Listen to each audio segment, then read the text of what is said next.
There are objects in your home that merely sit in space, and then there are those that speak to it. A lamp may cast light, a chair may hold your weight, but a plant whispers to the energy of the room itself. And some plants don't just whisper, they anchor, they shift, quietly, powerfully, for years, maybe even decades. A jade plant by the door that draws steady wealth, a bamboo stalk that balances chaos, or, just as easily, a cactus that slices the chi of your bedroom without your awareness, slowing your sleep, sharpening your restlessness. In Feng Shui, the question is never whether a plant is beautiful. The question is, what does it do to the current of your life? Because every home has a current. Some are bright, light, and easy to move through, like a river in full flow. Others feel like walking through molasses, thick with stuck energy, invisible tension, and confusion you can't quite name. And here's the thing most people overlook. Plants are not passive decorations. They are energy conductors. And the wrong one in the wrong place doesn't just disrupt your room, it disrupts your fortune, your clarity, your next step forward. I've seen homes filled with expensive furniture, designer lighting, curated wall art, and yet something still felt off. A heaviness, a lack of momentum. In every one of those spaces, the same culprits showed up again and again. Misplaced plants, yin-dominant blooms in high-yang sectors, stagnant pots tucked into forgotten corners, or overused trailing vines near prosperity zones. No one noticed, everyone felt it. And that's why we're here today. In this video, I'm not just listing common houseplants. We're going much deeper. I'll walk you through 13 specific plants that do more than just survive indoors. They either support or sabotage your space's most vital energies. We'll cover which ones are best for attracting wealth and why, which ones stabilize emotional chi in chaotic homes, and which well-meaning favorites might actually be anchoring your setbacks. This isn't about superstition. This is about structure. Subtle alignment, real results. Because in Feng Shui, wealth doesn't begin with accumulation. It begins with alignment. A home that isn't energetically aligned will never hold the fortune it's trying to chase. That's why we don't just fix problems after they happen. We set the conditions that prevent them from forming in the first place. Think of plants as living assistants. Some invite opportunity, some calm conflict, some purify not just the air, but the subtle emotional temperature of your home. And others, well, others quietly tell prosperity there's no place for it to land. So before we dive into each plant, before we talk jade, bamboo, citrus, orchids, and everything in between, I want to thank you for being here. This community is growing slowly, steadily, in rhythm with the kind of lives we're all trying to build. Thoughtful, beautiful, intentional. If this video brings you clarity, or even just helps you look at your space with new eyes, I'd love your support. Leave a like. Share it with someone who's setting up a new apartment, renovating their family home, or just trying to shift out of a season that feels stuck. And if you haven't yet, subscribe to New Day Mindfulness. We're on our way to 2,000 subscribers, and every click helps me bring these grounded, no-hype teachings to more people who genuinely care about how their environment affects their path forward. This isn't about magic. It's not about manifesting by accident. It's about stewardship. When you care for a plant, you're also caring for your future.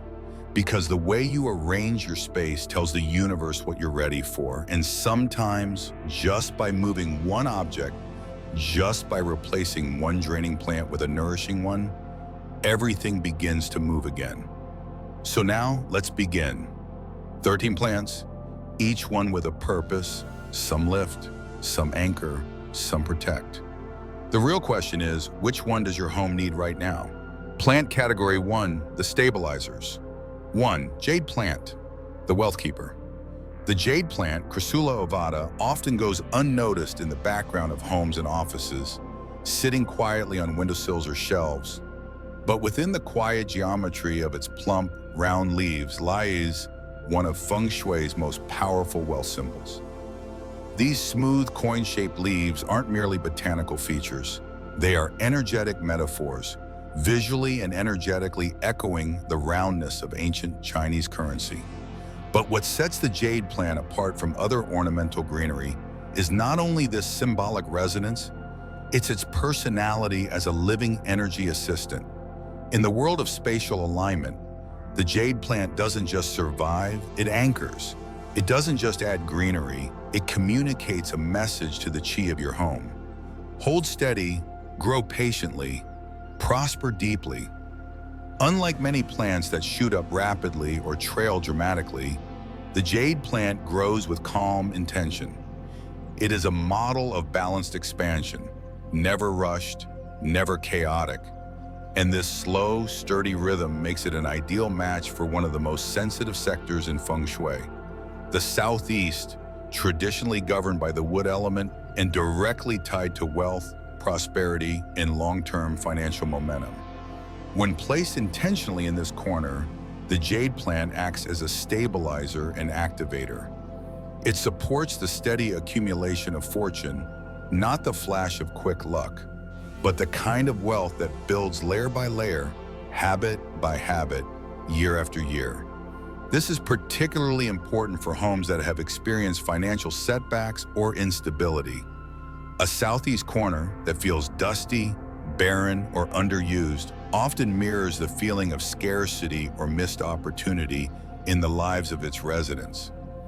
Introducing a jade plant here, particularly one in a ceramic pot of green, red, or gold tones, begins to reanimate that corner's energetic frequency. Its rounded, coin-like leaves whisper to the space, "You are no longer stuck. You are safe to accumulate again." But like all tools of Feng Shui, placement without presence is insufficient. It matters where and how the jade plant is integrated into the spatial field. While the southeast is the ideal macro location, micro placements also influence how the plant affects your chi field.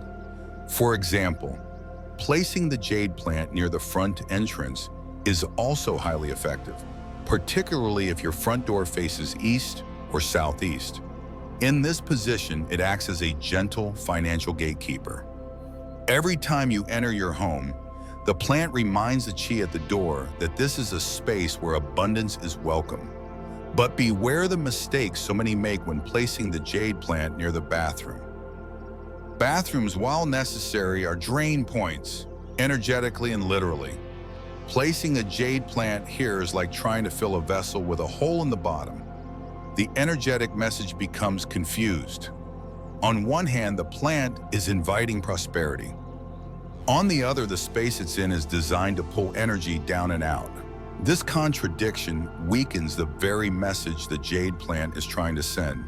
So if your bathroom is in the southeast, consider placing the plant just outside the room near a window if possible, rather than inside. Or counteract the draining influence with strong earth and metal elements. Stone objects, a metallic pot, or even a small coin dish beside the plant to help reinforce its intent. Lighting also plays a pivotal role in how the jade plant performs its energetic function. While it thrives biologically in bright, indirect light, its metaphysical performance can be elevated by pairing it with small, warm tone lighting, such as a soft lamp, a nearby lantern, or even natural morning sunlight through east-facing windows. This doesn't just help the plant grow, it helps the energy around it grow. In Feng Shui, light is yang. Light activates, and when yang energy meets the stable wood element of the jade plant, the result is dynamic groundedness, momentum without recklessness, success without volatility. This makes the jade plant especially powerful in slow qigong homes, those spaces where motivation seems sluggish. finances are stagnant, or emotional energy has grown dull. Rather than demanding change, the jade plant suggests it. Rather than forcing action, it encourages readiness. You may not see it all at once, but over time, with careful placement and occasional tending, you'll begin to feel it. Decisions becoming clearer, money lasting longer, a subtle confidence returning to the atmosphere. Beyond its primary use as a wealth anchor, the jade plant also supports personal ki. Its presence near a desk or workspace, particularly in home offices or entrepreneurial corners, helps foster focus, long-term vision, and emotional patience. Unlike high-yang plants like citrus trees or aggressive climbers, the jade plant is emotionally neutral. It neither excites nor dulls, it balances. And this is especially useful for individuals who tend to overthink, overwork, or chase new ideas before completing old ones. The jade plant teaches the energetic value of staying with something until it bears fruit. And in this way, it becomes not just a wealth plant, but a wisdom plant. To deepen the symbolic power of your jade plant, some practitioners recommend rituals that activate intention. One such practice is to write a small affirmation, something direct and grounded, like, "I receive steady, supportive income," or "My home holds and grows wealth with ease," and place it beneath the pot. Others prefer to tie a red string around the base of the pot, symbolizing luck and activation, or to place 3 ancient Chinese coins beneath the soil to fuse earth energy with the metal symbol of prosperity. These are not requirements, but they are meaningful enhancements. Because in Feng Shui, symbolism is not abstraction, it is communication. When you surround an object with symbols that reinforce your vision, you amplify that object's ability to hold space for your goals. Of course, the jade plant is not magic. It will not fix financial recklessness. It cannot erase years of avoidance, but it is a partner. And in a world that often asks us to rush, to force, to hustle, the jade plant teaches the quiet strength of consistency. It reminds us that abundance is not just about sudden influx, it's about steady containment. The person who grows with the jade plant is someone learning to hold wealth, not just to earn it, not just to want it, but to hold it with calm, with clarity, with grounded presence. 2. Rubber plant, the silent strengthener. The rubber plant, known botanically as Ficus elastica, is not loud, not fussy, and not flamboyant in its energy. But make no mistake, its presence is among the most quietly powerful of all wealth-aligned houseplants in the Feng Shui tradition.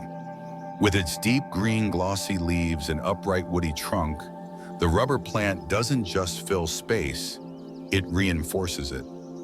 Its qi is not fast, not sparkling, but firm, consistent, and enduring.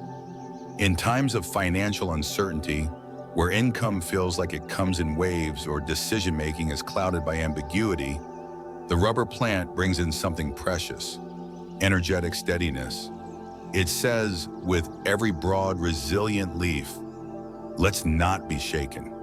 And that's what makes it a core asset in homes or businesses seeking to build not just money, but financial maturity.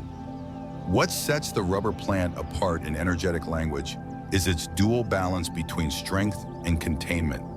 It doesn't spread erratically like trailing vines. It doesn't lean delicately like orchids. It stands, rooted, holding form without effort. In Feng Shui, that form mirrors the wood element at its most mature expression.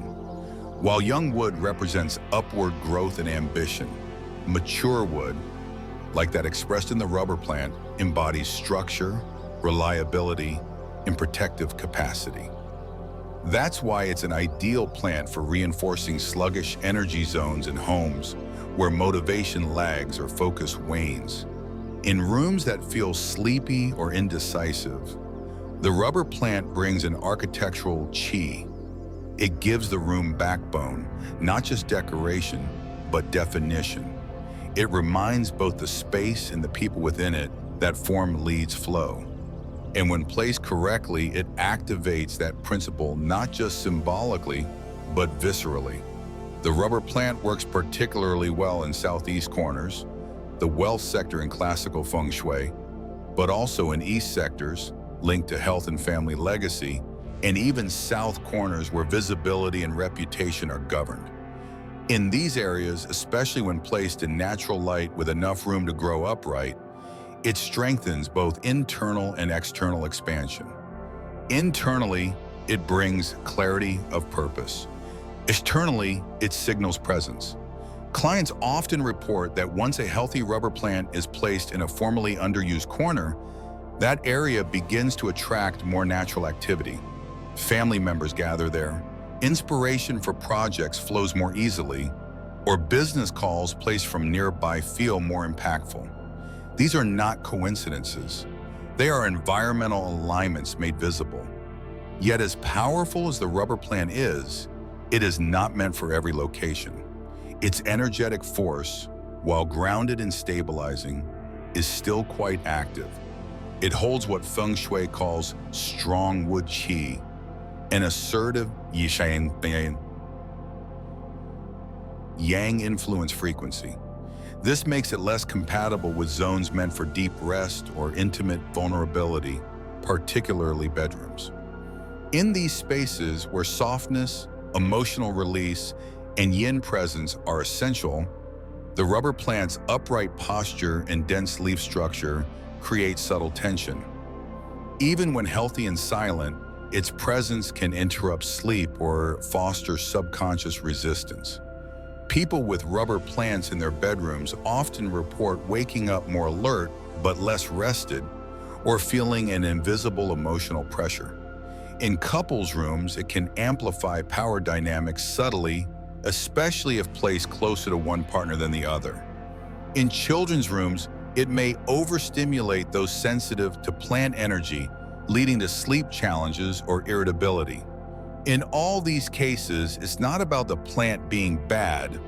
It's about recognizing when its strength becomes too much for a space designed for softness. So where should the rubber plant live? Ideally, in rooms where clarity, productivity, or resilience are desired. Think home offices, financial command centers, like wherever you pay your bills or plan investments, reading corners, or east-facing living rooms. If your workspace suffers from fatigue or decision fatigue, place a medium-sized rubber plant behind your desk, chair in the southeast or east. Let it stand where you can feel its presence behind you. The symbolic message is that you are supported. The structural form of the plant, upward yet still, communicates to your body, you are held. If you work in a space with windows facing a busy street or external energy that feels chaotic, placing the rubber plant between your seating area and the window can help buffer incoming energy, softening mental noise while strengthening your focus. For business owners or entrepreneurs, the rubber plant can also function as a subtle energetic partner. When placed near the front of a store or office, especially in a corner of the reception area, it helps filter the energy of incoming guests or clients, setting a tone of professionalism and stability without requiring a sign on the wall. Unlike flowering plants that demand attention or rotate seasonally, the rubber plant's quiet endurance mirrors the qualities most companies want to convey: reliability, consistency, strength over time. A healthy rubber plant in a place of commerce often correlates with longer client relationships, steadier revenue patterns, and reduced staff conflict. Not because the plant solves human issues, but because it provides energetic modeling. It shows the space what it means to hold posture without rigidity. Maintenance-wise, the rubber plant is forgiving, but still requires attention. Dusty leaves block not just light, but qi flow. Allowing the plant to become root-bound or to dry out completely sends a conflicting message to the space, one of neglect disguised as endurance. To optimize its energy, keep its leaves clean with a damp cloth, remove dead or yellowing branches immediately, and occasionally rotate the pot to ensure balanced growth. Some Feng Shui practitioners recommend pairing the rubber plant with subtle metal elements nearby, a brass tray, a small silver frame, or metallic wind chimes outside the window to help balance its strong wood energy and prevent energetic overdominance in small spaces. This combination, wood and metal, mimics the structural balance of a well-built life, intention guided by refinement. Now, from a spiritual design perspective, the rubber plant also represents one of the most important but often overlooked energies in a household. Resilience without drama. It doesn't flower, it doesn't vine, it doesn't spike, it simply stands. Strong. Even in low light, even with minimal watering, it endures. And that quality, durability with dignity, is rare in an era obsessed with fast results and visual novelty. In Buddhist thought, the rubber plant reflects the middle path without preaching it. It doesn't call attention to itself, yet it models discipline. In times of inner or outer disruption, having this plant near can serve as a visual and energetic reminder. Stay rooted. Let your actions speak more than your reactions. Let strength be felt, not flaunted. In summary, the rubber plant is less of a decorative choice and more of an energetic investment. It's ideal for those in transitional phases, starting a business, rebuilding after loss, stabilizing a new home, or reinforcing confidence in uncertain times. It brings quiet authority, reliable presence, and structured support. Just remember, place it where decisions are made, not where sleep is required. Treat it not as a houseplant, but as an ally, and let it show you slowly and steadily how fortune often begins, not with flashy change, but with quiet alignment. ZZ plant, quiet financial fortification. Among all the wealth-enhancing plants in Feng Shui, the ZZ plant, Zamioculcas zamiifolia, often enters the room without drama, without demand, and yet it delivers one of the most quietly powerful energetic contributions in modern interiors. Its appearance is deceptively simple. Waxy, dark green leaves shaped like tiny coins, aligned neatly along upright, elegant stalks. But behind that minimal profile is a plant that offers a masterclass in resilience, discretion, and energetic containment. The ZZ plant doesn't announce itself with blooms. It doesn't vine or scatter. It stands compact, clean, and quietly poised. And in Feng Shui, that matters more than many realize. Because not all wealth energy needs to be active or bold.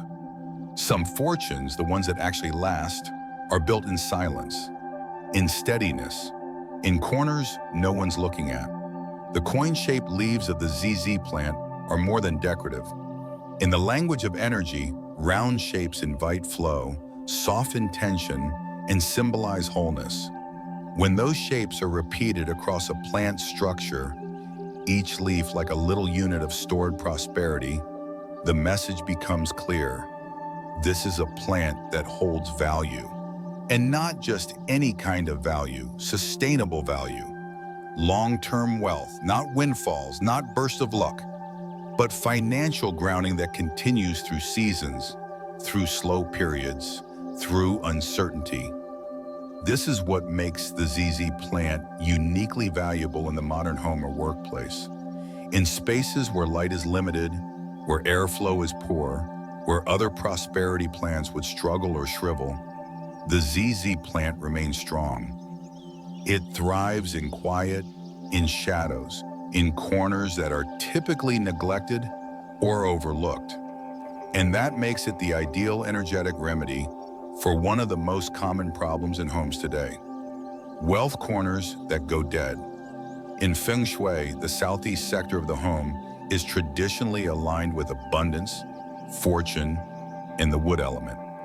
Yet in many modern apartments or urban dwellings, This corner ends up being a utility area, a closet, or worse, an empty low-light space. This is where the ZZ plant becomes a tool of energetic precision. While most prosperity plants like jade, citrus, or orchids need full or filtered sunlight to thrive, the ZZ plant holds its integrity in shade. It does not complain. It does not diminish. It endures. And by enduring, it keeps the energy of that corner alive.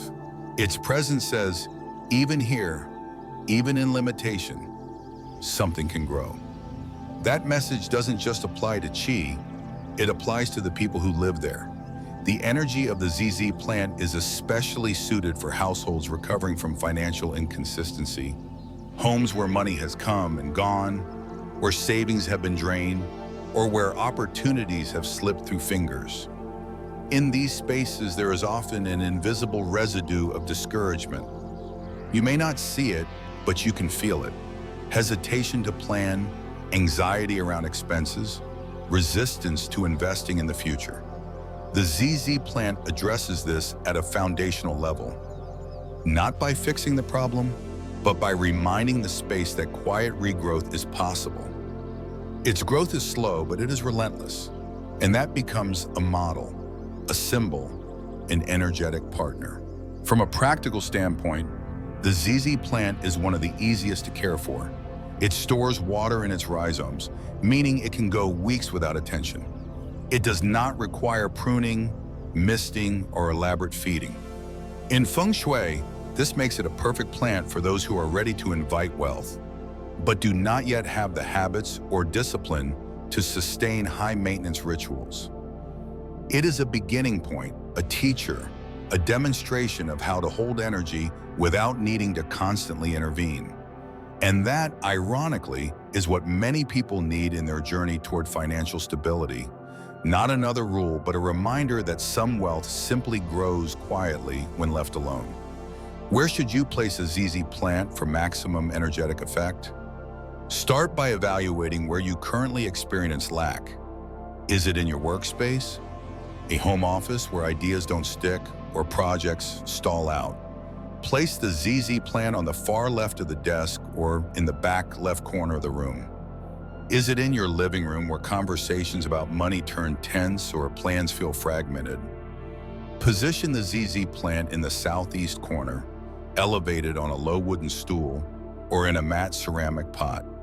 Is it your hallway, narrow and dim, where energy rushes but never settles? Let a ZZ plant slow the current, root the momentum, and redirect focus.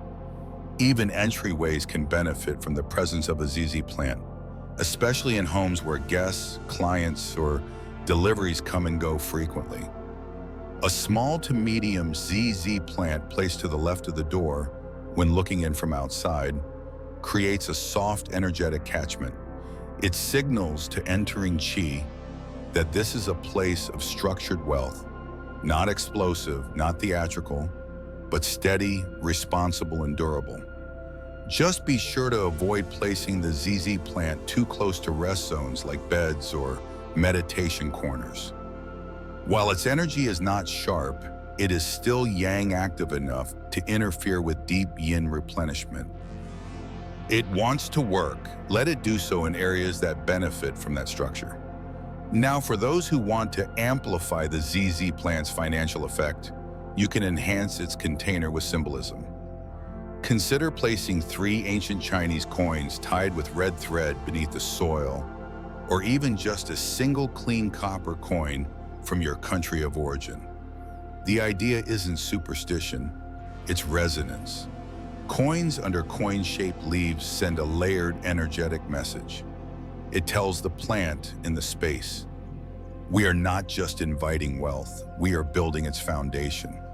Some practitioners even align the pot to face slightly toward the main entrance, allowing the leaves to symbolically welcome fortune into the home. But perhaps the most valuable contribution the ZZ plant makes is psychological.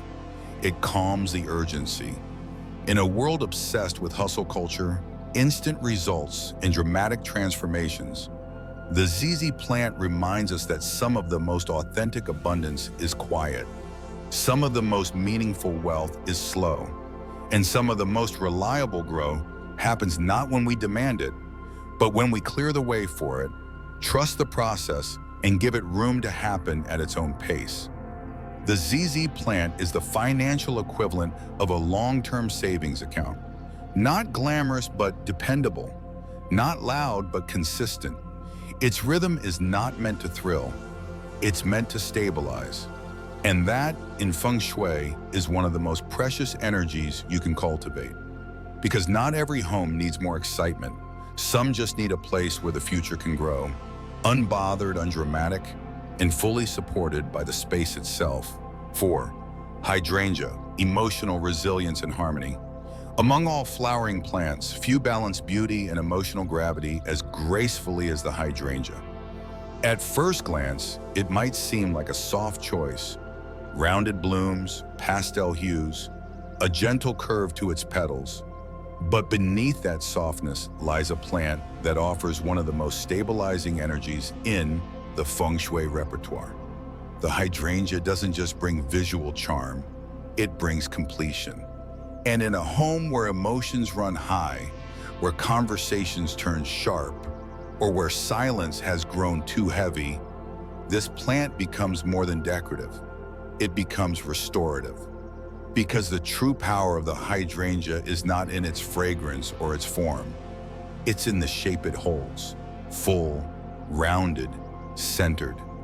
Each bloom is a constellation of petals, arranged not haphazardly but in harmony, echoing the energetic principle of wholeness, what Feng Shui calls the containment of qi within a balanced field. In that way, the hydrangea acts not like a burst of life, but a deep breath within it. This is why it is especially recommended for homes that carry too much yang energy, too much intensity, noise, sharpness, or unresolved heat. The hydrangea, with its water-aligned nature and cooling energy signature, steps in as a gentle equalizer. Not to suppress yang, but to round its edges. This becomes critical in family spaces where multiple personalities collide. A living room where the television is always on, a dining space where schedules compete, a home office that never fully powers down. All of these spaces can begin to feel like they're buzzing with an invisible current. Over time, that current becomes emotional erosion, impatience, irritability, withdrawal. Enter the hydrangea not as a floral centerpiece, but as an energetic stabilizer. Its full, symmetrical shape draws the eye inward, and energetically, it does the same thing to the room. It gathers scattered qi. It collects rather than disperses. And in doing so, it brings emotions back to center. One of the most potent places to position the hydrangea is in the family gua, the east sector of the home in traditional Feng Shui. This is the area most closely tied to ancestry, health, legacy, and the emotional blueprint of the household. When this corner is unbalanced, either overly cluttered or energetically dry, the entire home begins to feel reactive. Children may act out. Parents may find themselves repeating old habits. The past begins to echo in the present, not through wisdom, but through repetition.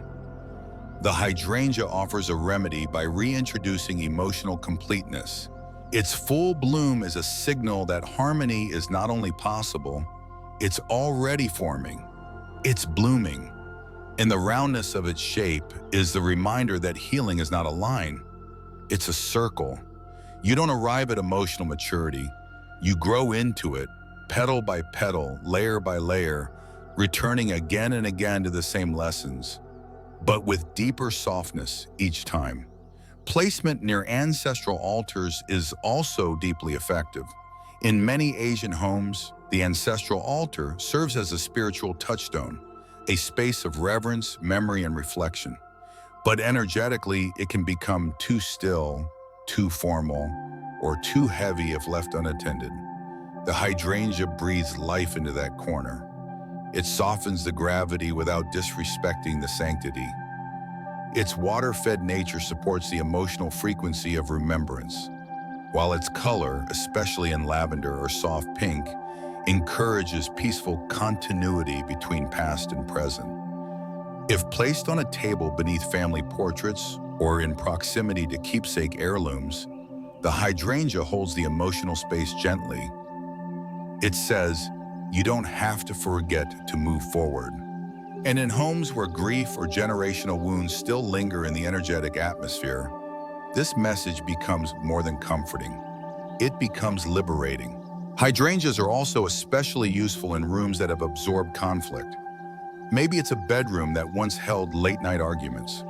Maybe it's a dining room where silent dinners have become the norm. Maybe it's the corner of a home where someone used to sit who no longer does. These energetic imprints don't always vanish with time. They settle into the walls, into the air, into the unnoticed rhythm of the space. A vibrant, healthy hydrangea, planted or potted depending on your climate, can act like a floral balm. Its round shape draws chi inward, recirculates emotional patterns, and encourages resolution over repetition. Unlike sharper flowers that provoke reaction, roses with their thorns, lilies with their solemnity, the hydrangea offers no edge. And that's the point. It is the energetic opposite of conflict. Soft, generous, centered. Now let's talk maintenance. Because in Feng Shui, how a plant is cared for matters just as much as where it is placed. A hydrangea that is wilting, browning, or dehydrated does not radiate harmony. It radiates avoidance. Its energy collapses, and so does the function it was meant to serve.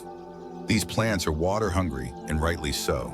Their energetic gift is flow, and they require consistent hydration to model that for your space. Keep their soil moist, especially in warmer seasons, and never place them in direct, punishing sun. Gentle light, partial shade, and cool surroundings reflect their emotional purpose. If possible, pair your hydrangea with small stone features, a river rock, a polished piece of rose quartz, or a ceramic water bowl nearby to amplify the earth-water harmony in that area. These small additions help root its influence and signal to the surrounding chi that this is a corner of containment, not leakage. If you choose to place your hydrangea outdoors, consider your back garden, the black tortoise position in Feng Shui, where it can act as a spiritual support for the home's rear energy field. This area governs long-term stability and is often neglected in favor of the front-facing prosperity zones. But the hydrangea's rear placement supports emotional resilience in ways that subtly influence everything else.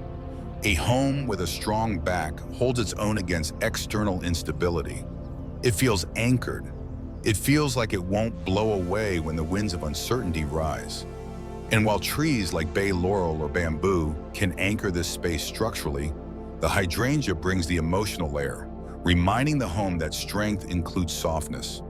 That being stable doesn't require being hard. In terms of pairings, the hydrangea works beautifully alongside other yin nurturing elements. A paper lantern nearby, a soft cloth beneath its base, a low wooden bench within sight. These additions harmonize the plant's frequency and extend its influence beyond the pot. If your goal is to create an emotionally healing zone, especially for meditation, recovery, or family gathering, then let the hydrangea be the visual and energetic anchor. Its presence will do more than brighten the room. It will deepen it, settle it, and invite those within it to speak a little more kindly, listen a little more fully, and breathe with just a bit more ease.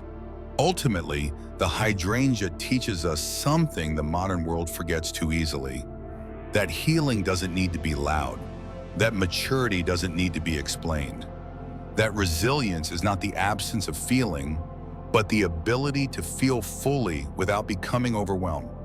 When you walk past a hydrangea in full bloom, you may not stop every time, but the room stops buzzing, the air slows. The tension, wherever it was, finds its edge softened. And for homes filled with strong personalities, recent stress, or heavy transitions, That shift in tone is more than aesthetic, it's transformational. Plant category 2, the flow activators. Lucky bamboo, flowing energy, rooted in tension. Among all the plants recommended in Feng Shui for attracting wealth, sustaining peace, and fortifying long-term luck, few possess the quiet discipline and symbolic grace of lucky bamboo. Known in classical energy alignment as a living embodiment of strength through flexibility, lucky bamboo, Hydrangea sanderiana, is more than just an ornamental piece in a water-filled vase. It is a plant with presence. And in homes where movement is constant, where the pace of life runs fast, or where emotions ebb and surge like tides, this plant becomes more than decorative. It becomes instructional. Because in Feng Shui, lucky bamboo is not about flash. It's not about volume. It's about current, about the ongoing directional flow of qi and our ability to bend without breaking inside that current. This is why bamboo, though technically not a true bamboo, is revered across Eastern traditions and modern energy homes alike. It represents a unique intersection. Gentleness that isn't weak, structure that isn't rigid, vitality that doesn't scream. And in a home designed for sustainable fortune, that kind of symbolism is not just beautiful, it's essential. The first thing to understand about lucky bamboo is that its very nature mirrors a fundamental energy principle: adaptability without losing form. Its hollow stems allow energy to flow through rather than get stuck. Its vertical posture creates a sense of upward movement, yet each stalk is capable of swaying, adjusting, evolving. In Feng Shui, this translates to personal and environmental flexibility. It invites the question, where in your life are you trying to hold on too tightly? Where could you remain rooted without being rigid? Lucky bamboo doesn't push, it responds. And in doing so, it teaches the space around it to do the same. This makes it particularly powerful in homes or offices experiencing transition, a new job, a business launch, a move, or the uncertainty that follows change. Bamboo doesn't demand answers. It holds structure through change. And that is often the missing link between instability and growth. One of the most compelling modern anecdotes about the use of lucky bamboo comes from the story of Chinese entrepreneur Jack Ma, founder of Alibaba. As Alibaba rose from a small startup to a global force in e-commerce, Jack Ma reportedly kept a lucky bamboo arrangement in his office, strategically placed, not as a cultural cliche, but as a symbol of continuous flexibility amid explosive growth.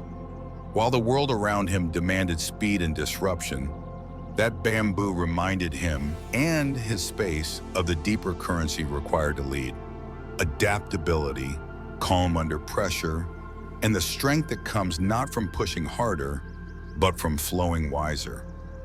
Whether or not one believes in symbolism, this detail is telling.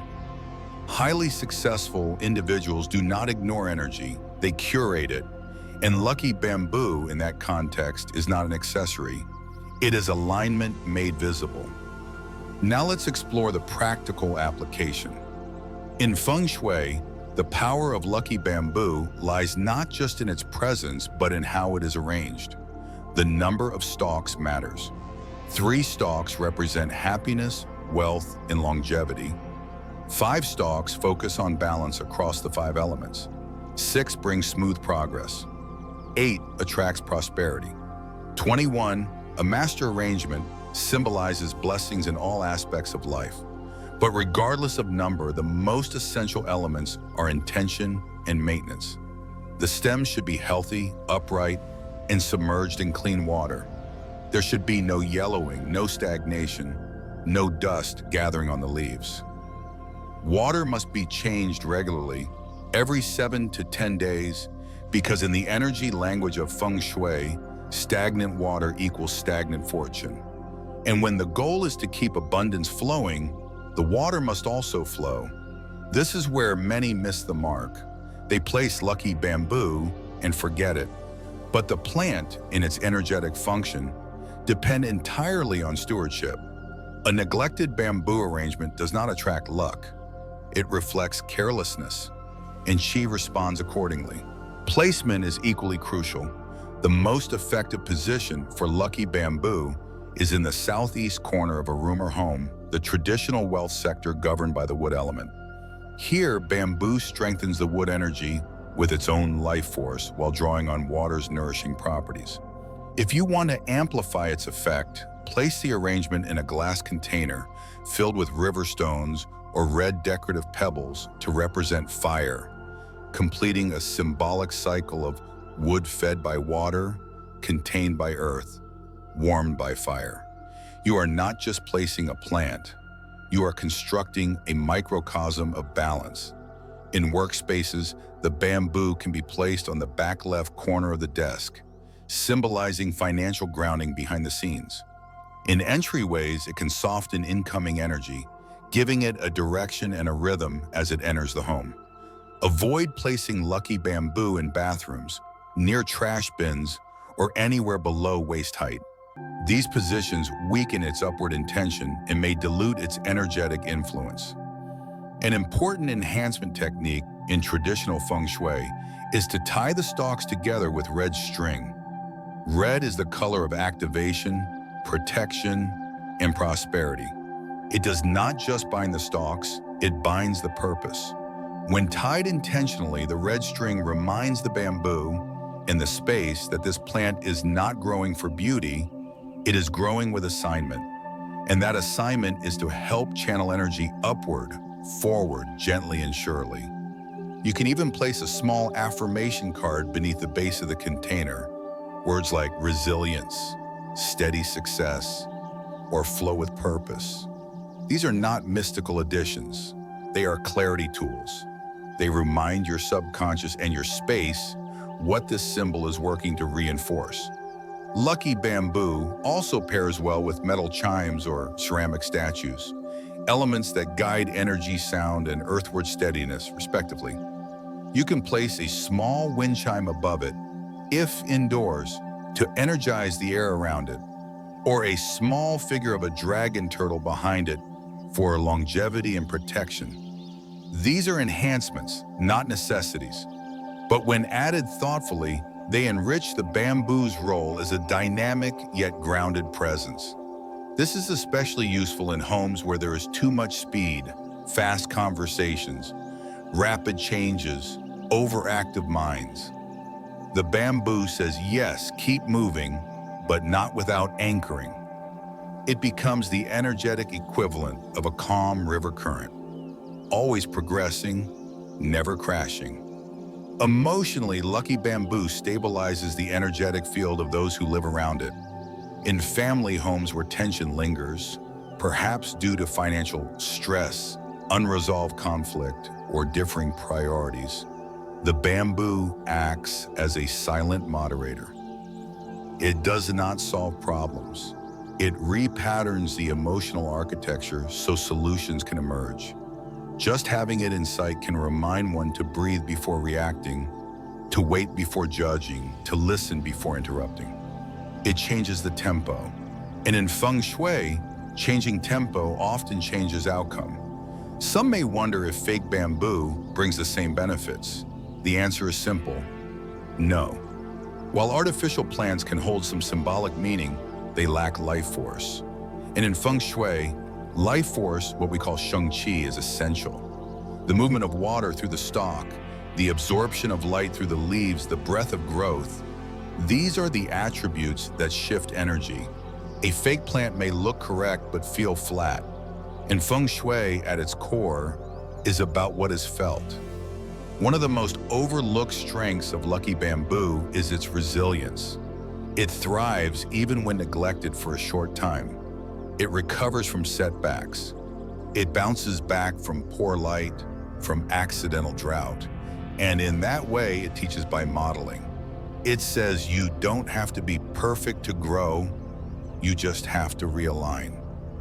This message resonates with those who are rebuilding after a loss, after a mom, after burnout. It reminds them that fortune doesn't require perfection. It requires presence, intention, and consistent care. As you introduce lucky bamboo into your space, let it guide you not just toward what you want, but how you pursue it. Let it soften your rigidity while strengthening your direction. Let it slow your reaction while clarifying your goal. Let it remind you that wealth is not always loud. Sometimes it grows in a quiet vase, one root at a time. As long as the water is clear, the light is right, and the intention behind it is rooted in purpose. Golden orange tree, seasonal luck, and boldkeeper. Of all the plants tied to wealth energy and Feng Shui, few radiate the same unmistakable signal of joy, visibility, and good fortune as the golden orange tree. It doesn't merely symbolize prosperity, it announces it. Bright, cheerful, and energetically commanding, the golden orange tree carries an unmistakable frequency, bold chi. This is the kind of plant that doesn't sit quietly in the corner and hope for change. It broadcasts readiness. It signals to the universe and to anyone who walks into the space that this home, this business, this human being is open for success, open for energy, open for circulation. And that's exactly what makes it so potent in moments of transition, redefinition, or renewal. Traditionally, orange trees, especially kumquat and calamondin varieties, are positioned front and center during Lunar New Year celebrations. Their brilliant golden fruits resemble coins. Their fragrance is uplifting, and their compact round forms speak to wholeness, completion, and dynamic joy. In Feng Shui, the orange itself is a visual pun. Orange equals gold, gold equals wealth, and circular gold held among glossy green leaves is the visual equivalent of money surrounded by vitality, financial abundance rooted in health and life force. But this isn't just seasonal theater. It's energetic reinforcement. When placed in strategic, high-traffic zones of the home, entryways, living rooms, or near cash registers in a business, the golden orange tree becomes an energetic amplifier. It invites movement. It circulates prosperity. It says, let wealth not just arrive, but continue to flow. Unlike the jade plant or lucky bamboo, which serve as quiet financial anchors, the golden orange tree is extroverted in its energy. It thrives on being seen. And in Feng Shui, visibility matters. Just as we energize mirrors to reflect, we use orange trees to project. Their energetic function is to keep fortune alive in motion, not tucked away in theory or stored in quiet corners, but active, awake, and circulating. That's why timing is everything when introducing a golden orange tree into your environment. Use it with intention during key turning points. A new year, a new career, a housewarming, the opening of a business, or even during personal milestones like the beginning of a creative chapter, a health transformation, or the end of a long-held cycle. These are moments when you're not just surviving, you're declaring your readiness to thrive. And the orange tree becomes both symbol and supporter in that declaration. There is a deeper energetic nuance too. The orange tree doesn't just represent wealth, it represents earned, seasonal wealth, the kind that is ripened through time, effort, and alignment. Unlike overnight luck or volatile windfalls, the kind of prosperity this plant mirrors is structured, organic, and rooted. Each fruit that appears is the product of nurturing, light, water, and patience. And that's what makes it an ideal companion for those on long-term financial paths. Entrepreneurs building slow empires, artists cultivating their vision, families stabilizing across generations. The orange tree says, here is your reward because you showed up for the process. And when placed with care, it reminds every person in that space to continue tending their intentions with the same steady warmth they give the plant. Where you place your orange tree matters. Because its energy is outward facing, it should never be hidden. The best location in a home is near the main entrance, slightly to the left or right of the door as you enter, not blocking the path but framing it. This placement creates a welcoming field of abundance, encouraging incoming chi to be infused with joy and opportunity. It's especially powerful when the front entrance is otherwise stark, angular, or cold. The golden tones and round leaves immediately soften hard lines and invite connection. In businesses, the tree should be placed in plain sight of customers, near point of sale, display areas, or waiting zones. You want your clients, partners, or guests to feel that this space is not only financially successful, but warm, alive, and generous. That is the tone a thriving orange tree sets. Another valuable placement is in the southeast sector of the home, the traditional wealth corner in classical Feng Shui. Here, the orange tree activates wood energy with both its growth and its fruiting. To enhance this effect, consider placing the tree in a red or gold ceramic pot, adding a few coins underneath the soil, carefully cleaned and symbolically chosen, or surrounding its base with polished river stones to reinforce water circulation. These small enhancements help communicate to the chi of the home that this tree is not merely an aesthetic decision, it's a conscious alignment with prosperity flow. But there's another dimension often overlooked with the golden orange tree, and that is its role in emotional circulation. Citrus fragrance, in Feng Shui and aromatherapy alike, is known to uplift the spirit, sharpen mental clarity, and refresh stagnant emotional energy. In a room that has grown heavy with waiting, disappointment, or indecision, the presence of an orange tree subtly breaks the pattern. It moves the invisible. It reminds you that sweetness, like fruit, is not permanent unless cultivated. And if cultivated, it returns. That emotional loop is mirrored in the tree's natural rhythm: leaf, bud, blossom, fruit. In homes where grief has lingered too long or creativity has been stifled by self-doubt, the presence of a blooming orange tree becomes an unspoken invitation. Try again. The cycle is ready to begin. This is why many energy designers recommend introducing the golden orange tree at the beginning of a personal reinvention. Not just financial, but spiritual or relational. Whether you are stepping into a new chapter of identity, healing from a breakup, or recommitting to your health, the presence of this tree can hold intention and form.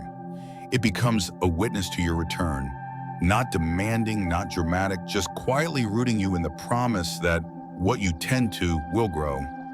Now let's speak practically. The golden orange tree requires real care. It's not as forgiving as the ZZ plant or the rubber plant. It needs light, direct, preferably morning light, and consistent watering without drowning. Its soil should be well drained, its leaves kept clean, and its fruit not left to rot on the branches. Neglected orange trees don't just lose their aesthetic, they begin to reflect energetic decline. In Feng Shui, a fruiting plant that is allowed to decay in place starts to anchor stagnation, confusion, and even shame. But when cared for, even modestly, the tree radiates vitality. It says, someone lives here who tends their future. And in a world that often forgets the slow work of cultivation, that message alone is worth everything. If your climate allows, you can place an orange tree outdoors, ideally in the rear right or front left corners of your garden. The front left is linked to wealth, sun sector, while the rear right connects to helpful people and blessings received. An orange tree in either position can attract opportunities and generous support, particularly when paired with metal elements like wind chimes or lanterns. But indoors or outdoors, the rule remains: it must be seen. The fruit must shine, and the plant must be respected. Emotionally, the orange tree offers something we often forget to ask for in our environments: joy without chaos. So many homes and businesses are filled with objects that stimulate, provoke, or agitate. Patterns that dazzle, screens that glow, mirrors that multiply movement. The orange tree does none of that. It shines without shouting. It warms without overheating. It delights without dominating. And for many who have grown tired of striving, who are seeking renewal rather than conquest, that energy is precisely what allows prosperity to return, not as a chase, but as a response. Ultimately, the golden orange tree is not just a seasonal good luck charm. It is a long-term energetic ally. It reminds us that wealth is not a possession, it's a current. That abundance is not a fantasy, it's a rhythm. And that sometimes the best way to invite prosperity into your life is not to chase it, but to create a space where it knows it's welcome, where the air smells bright, where the light touches gold, where the fruit is real, and where joy, like chi, has room to rise again. Placement is equally crucial. The most effective position for lucky bamboo is in the southeast corner of a room or home, the traditional wealth sector governed by the wood element. Here, bamboo strengthens the wood energy with its own life force while drawing on water's nourishing properties. If you want to amplify its effect, place the arrangement in a glass container filled with river stones or red decorative pebbles to represent fire, completing a symbolic cycle of wood fed by water, contained by earth, warmed by fire. You are not just placing a plant, you are constructing a microcosm of balance. In workspaces, the bamboo can be placed on the back left corner of the desk, symbolizing financial grounding behind the scenes. In entryways, it can soften incoming energy, giving it a direction and a rhythm as it enters the home. Avoid placing lucky bamboo in bathrooms, near trash bins, or anywhere below waist height. These positions weaken its upward intention and may dilute its energetic influence. An important enhancement technique in traditional Feng Shui is to tie the stalks together with red string. Red is the color of activation, protection, and prosperity. It does not just bind the stalks, it binds the purpose. When tied intentionally, the red string reminds the bamboo and the space that this plant is not growing for beauty, it is growing with assignment. And that assignment is to help channel energy upward, forward, gently and surely. You can even place a small affirmation card beneath the base of the container. Words like resilience, steady success, or flow with purpose. These are not mystical additions. They are clarity tools. They remind your subconscious and your space what this symbol is working to reinforce. Lucky bamboo also pairs well with metal chimes or ceramic statues, elements that guide energy, sound, and earthward steadiness, respectively. You can place a small wind chime above it, if indoors, to energize the air around it, or a small figure of a dragon turtle behind it for longevity and protection. These are enhancements, not necessities, but when added thoughtfully, they enrich the bamboo's role as a dynamic yet grounded presence. This is especially useful in homes where there is too much speed, fast conversations, rapid changes, overactive minds. The bamboo says, yes, keep moving, but not without anchoring. It becomes the energetic equivalent of a calm river current, always progressing, never crashing. Emotionally, lucky bamboo stabilizes the energetic field of those who live around it. In family homes where tension lingers, perhaps due to financial stress, unresolved conflict, or differing priorities, the bamboo acts as a silent moderator. It does not solve problems. It repatterns the emotional architecture so solutions can emerge. Just having it in sight can remind one to breathe before reacting, to wait before judging, to listen before interrupting. It changes the tempo. And in Feng Shui, changing tempo often changes outcome. Some may wonder if fake bamboo brings the same benefits. The answer is simple: no. While artificial plants can hold some symbolic meaning, they lack life force. And in Feng Shui, life force, what we call Sheng Qi, is essential. The movement of water through the stalk, the absorption of light through the leaves, the breath of growth, these are the attributes that shift energy. A fake plant may look correct but feel flat. And Feng Shui, at its core, is about what is felt. One of the most overlooked strengths of lucky bamboo is its resilience. It thrives even when neglected for a short time. It recovers from setbacks. It bounces back from poor light, from accidental drought. And in that way, it teaches by modeling. It says you don't have to be perfect to grow, you just have to realign. This message resonates with those who are rebuilding after a loss, after a mom, after burnout. It reminds them that fortune doesn't require perfection. It requires presence, intention, and consistent care. As you introduce lucky bamboo into your space, let it guide you not just toward what you want, but how you pursue it. Let it soften your rigidity while strengthening your direction. Let it slow your reaction while clarifying your goal. Let it remind you that wealth is not always loud. Sometimes it grows in a quiet vase, one root at a time. As long as the water is clear, the light is right, and the intention behind it is rooted in purpose. Another critical detail in working with moth orchids is understanding the emotional tone they carry. They are not casual plants. They are not everyday, messy, chaotic energy holders. They are ceremonial in nature. Their long, blooming cycle, which can last for weeks or months without change, speaks to endurance without burnout, beauty without flash, power without threat. This makes them ideal for honoring personal rituals. Place one in your meditation space. Place one beside your vision board, your piano, your altar. Place one where you return again and again to remind yourself that balance is not a fantasy. It is an architecture. It is a thing you can build with repetition and patience and care. Maintenance we ease. Moth orchids ask for clarity in exchange for beauty. They do not thrive in confusion. They do not forgive neglect. Their roots must be supported by bark, not wet soil. Their light must be filtered, not harsh.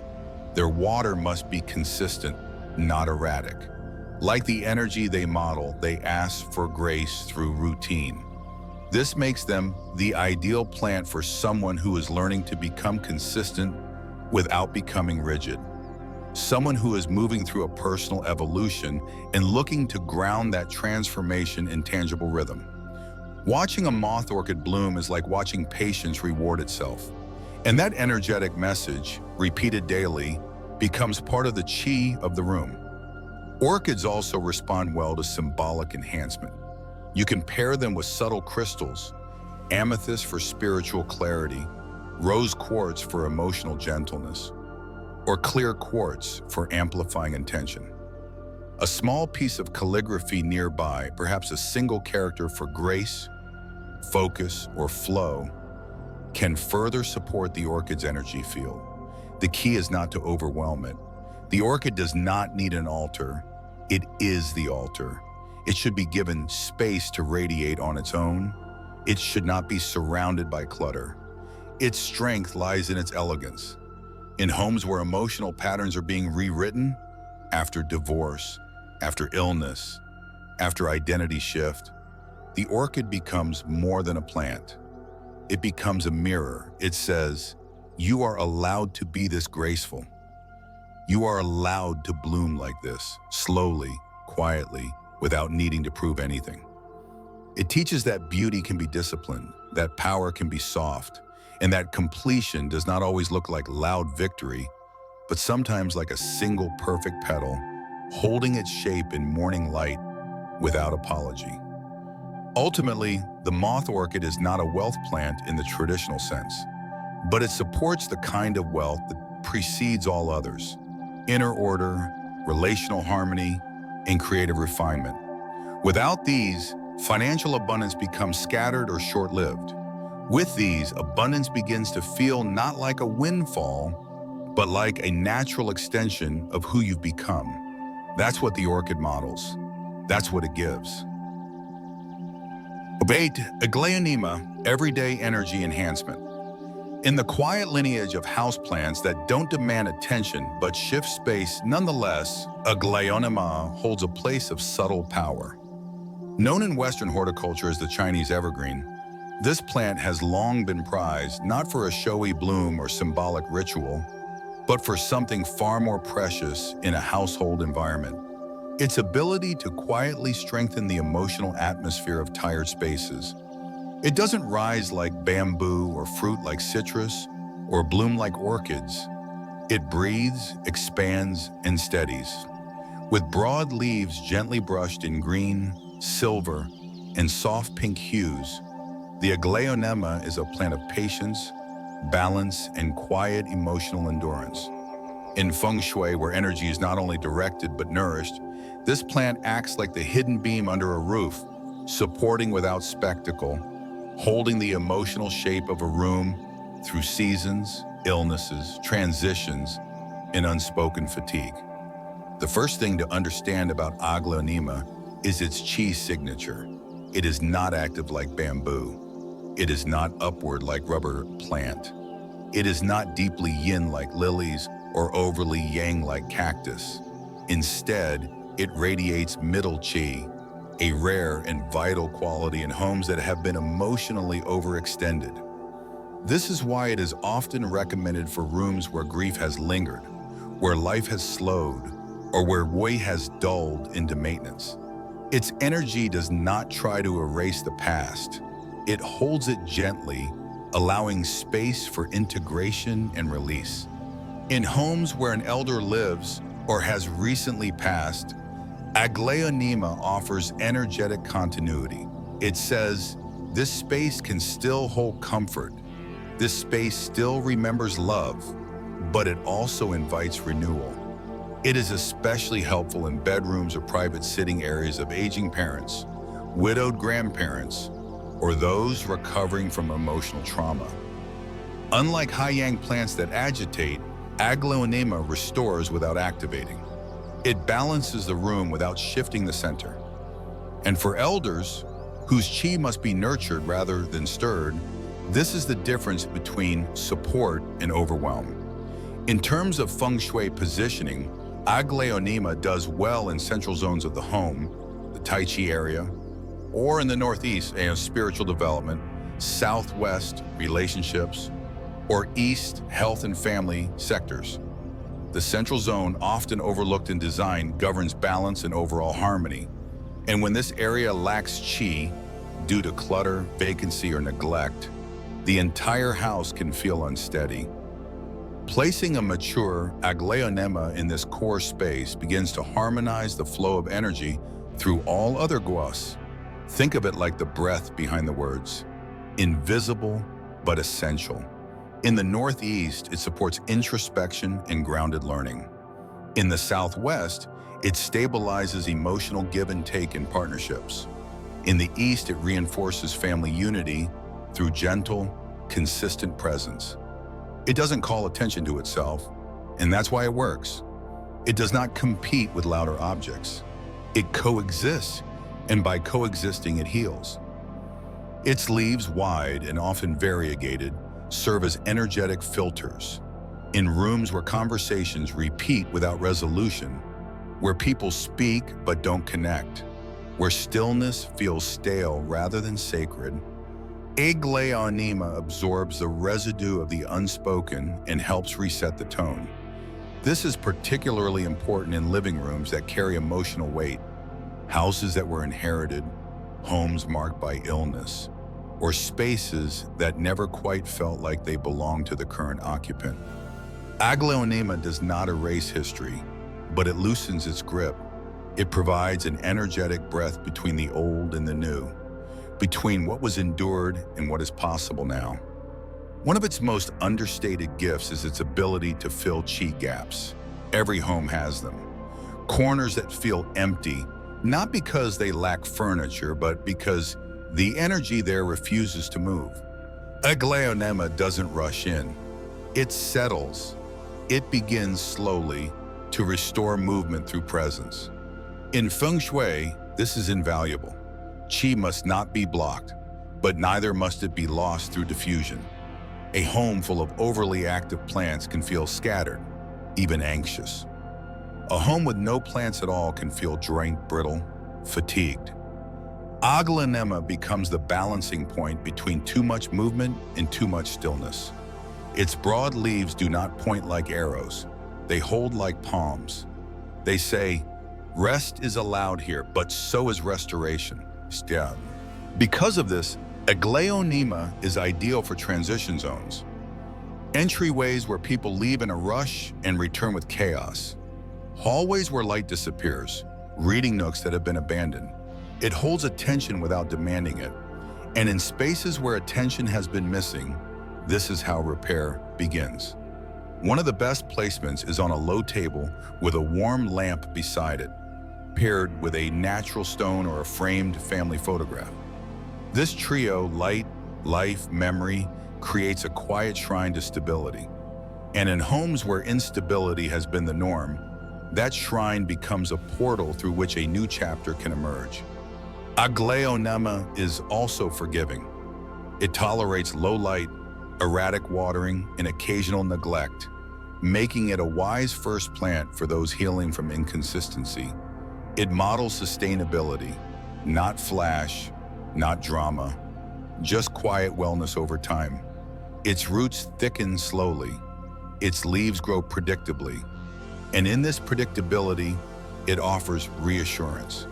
For people who have grown up with emotional volatility or lived in homes where nothing lasted, the energy of a thriving Aglaonema can feel strangely emotional.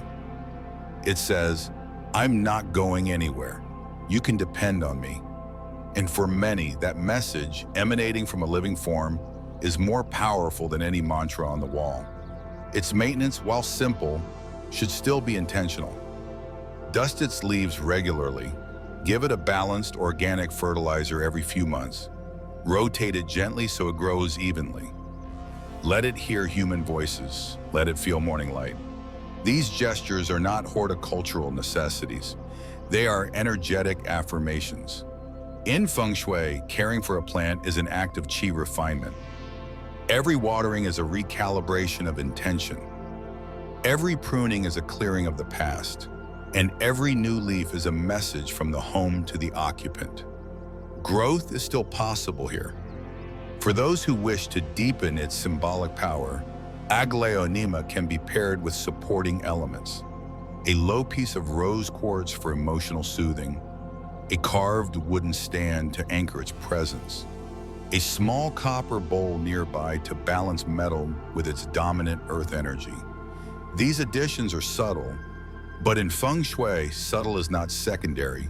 Subtle is sophisticated. It is the energetic signature of a space that has nothing to prove, only something to become. In final reflection, Aglaonema may never make the Instagram list of most aesthetic plants. It does not bloom extravagantly. It does not chase trends. But in homes that have held too much sadness, in rooms that have gone quiet for too long, in corners that no longer believe they can hold new life, it thrives.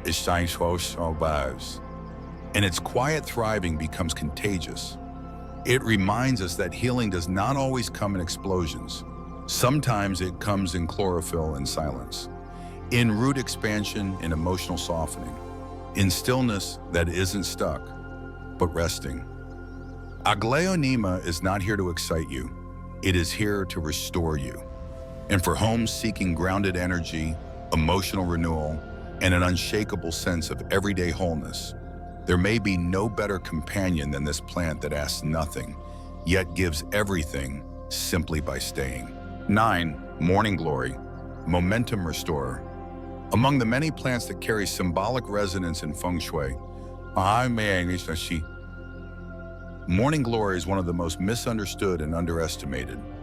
Often treated as a decorative climber or seasonal afterthought, this flowering vine carries an energy signature far more potent than its delicate appearance suggests. With its heart-shaped leaves and radiant, trumpet-like blossoms that open to greet the rising sun. The morning glory embodies something that many homes silently crave but don't know how to name: momentum. It is the botanical metaphor for initiative, for beginning again, for catching that elusive wind of energy when everything feels stagnant. It climbs, it reaches, it leans into light.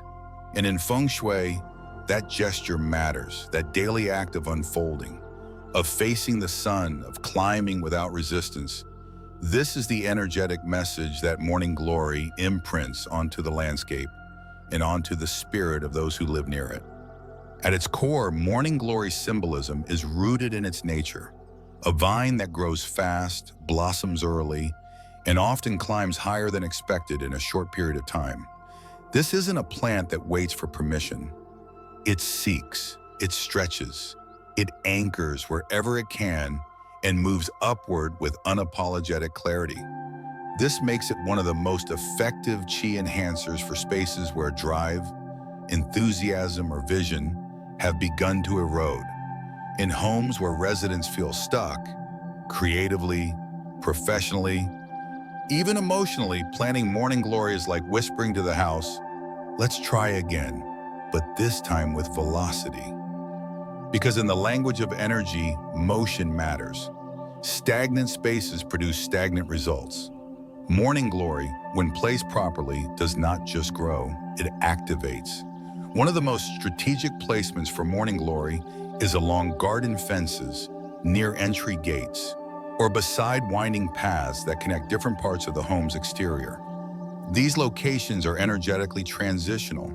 They're not fixed points, but conduits, and that's precisely where momentum needs to be stabilized.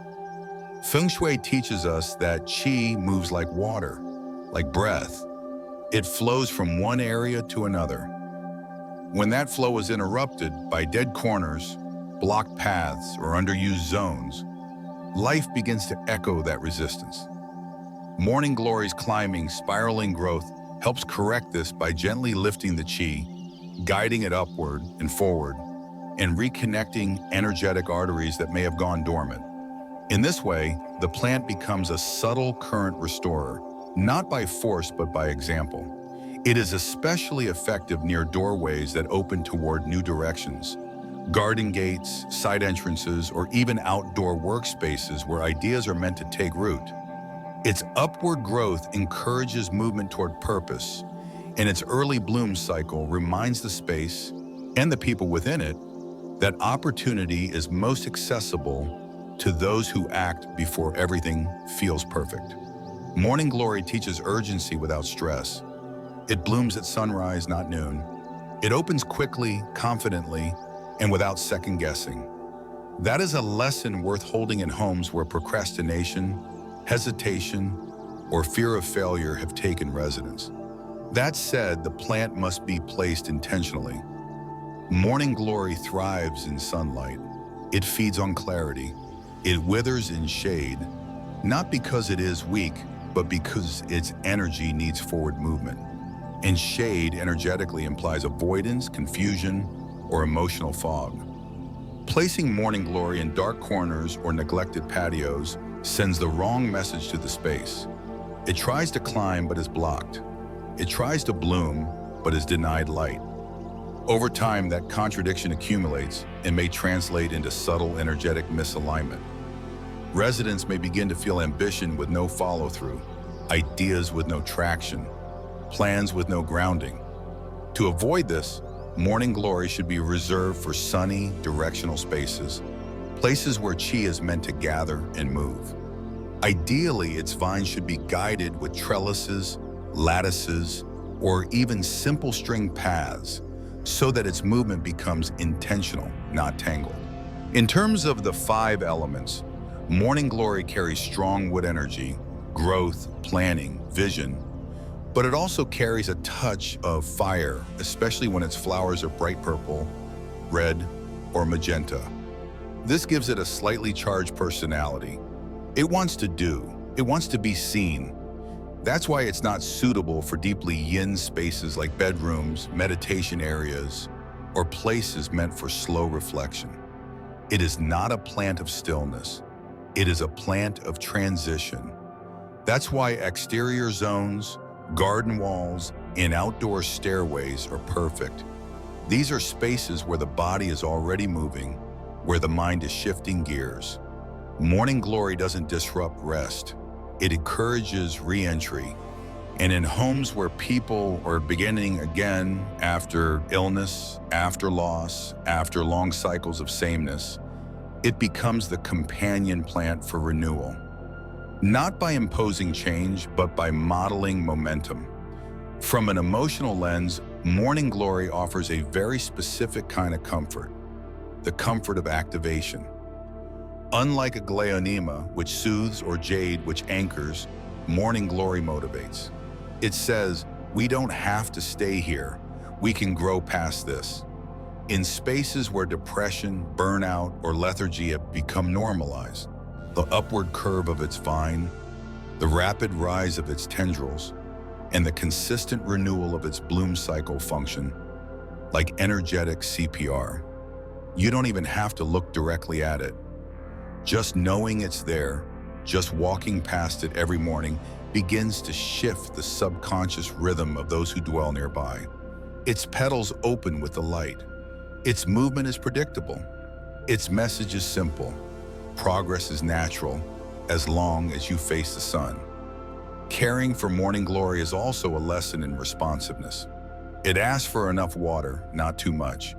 It prefers warm soil and well-drained pots if grown in containers. And it climbs best when given a direction. It will not anchor to cold cement or slick steel. It prefers porous textures like wood, twine, or textured walls. That tells us something. This plant wants relationship. It needs connection to grow. In homes where people feel isolated, detached, or emotionally paralyzed, morning glory's behavior offers a quiet insight. Movement happens through meaningful bonds, not noise, not chaos, just connection to the right thing at the right time, repeated consistently. If you want to amplify its effect, consider pairing it with stone pathways, water features, or early morning seating areas. Let its color contrast with green hedges or cool-colored walls. Let its first bloom greet your day. These are small, simple choices, but in Feng Shui, these choices matter. They shape the tone of your life without needing to dominate it. They remind the home, we are not stuck, we are simply unready, and readiness can be grown.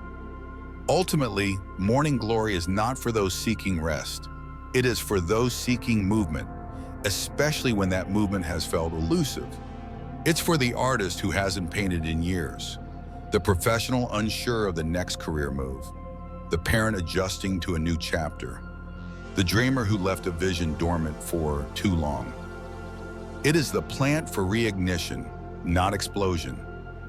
It carries the energy of daybreak, not noon. And that is why its chi is so vital in today's landscape, where energy is often drained by speed, not restored by alignment. Morning glory does not rush, it rises, and in doing so, it teaches us to do the same. The reinvention of Elon Musk's office space in the summer of 2017, behind the factory doors of Tesla's bustling Fremont facility and deep within the meeting rooms, where some of the most pivotal decisions in electric vehicle history were being debated, Elon Musk faced one of the most defining thresholds of his leadership. The launch of the Model 3, the car meant to bring Tesla into mass market viability, was approaching, and with it came mounting pressure from shareholders, engineers, skeptics, and media pundits. Production bottlenecks loomed, stress levels soared, and for a man already known for intensity, sleepless innovation, and perpetual motion, there came a curious turn inward, not just strategic, but spatial.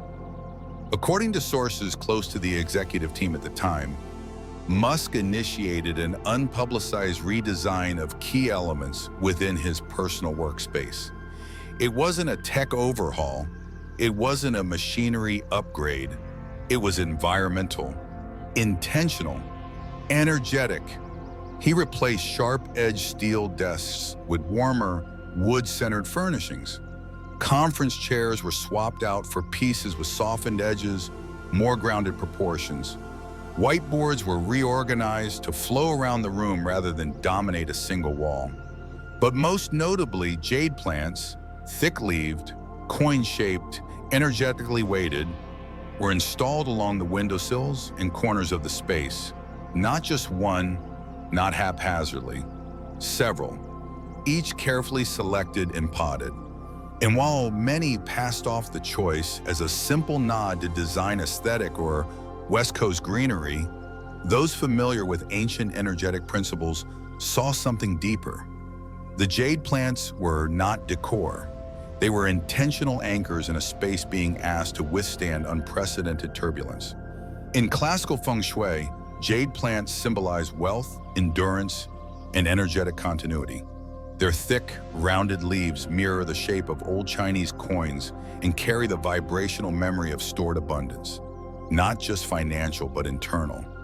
Perseverance, clarity, and the ability to absorb tension without crumbling. The presence of jade in Musk's office during a period of extreme industrial strain wasn't accidental. It was corrective. It was restorative. In a company that lived on the edge of volatility, where launches failed before they flew and innovation often demanded more than balance sheets could tolerate, the inclusion of jade wasn't a style choice. It was a spatial recalibration.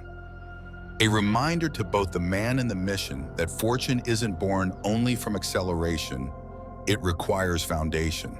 Consider the psychological climate of Tesla at that moment. Teams were working double shifts. Assembly lines were being retooled in real time. Investors were vacillating between awe and apprehension. Internally, anxiety bled through the walls. Meetings turned tense. Decisions compressed.